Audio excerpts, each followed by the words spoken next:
প্রতিটা মেয়েই কিন্তু বিয়ের আগে স্বপ্ন দেখে স্বামী, শ্বশুর, শাশুড়ি সবাই ভালো হবে, মানে শ্বশুর ঘরের প্রত্যেকটা মেম্বারই ভালো হবে, শ্বশুর শাশুড়ি মায়ের মতো ভালোবাসবে আর হাজব্যান্ড সব কিছুতেই কেয়ার করবে।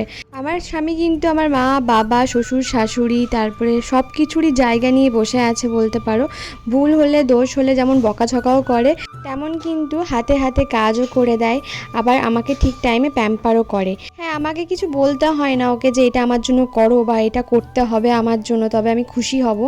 ও কিন্তু নিজের থেকেই করে, যেটা কিন্তু আমার বিশেষ করে ভালো লাগে। তোমরা তো জানো আমার প্রচুর পরিমাণে হেয়ার ফল হচ্ছিলো, তার কারণে ও না এই ইন্দুলেখা তেলটা আমি 2-3 মাস ইউজ করছি, খুব ভালো রেজাল্ট দিচ্ছে। যদিও বা অয়েলটা আমি নিজেই ম্যাসাজ করি, কিন্তু কি বলতো, ও বেশিরভাগ টাইমটাই আমাকে দিয়ে দেয়, কেননা অয়েল ম্যাসাজ ভালো করে করলে না যে ব্লাড সার্কুলেশনটা আছে খুব ভালোভাবে মানে হয় চুলের মধ্যে। তো আমি এইভাবে আগের দিন রাতে চুলে তেল নিয়ে পরের দিন শ্যাম্পু করে নিই, যেন রেজাল্ট ভালো হয়।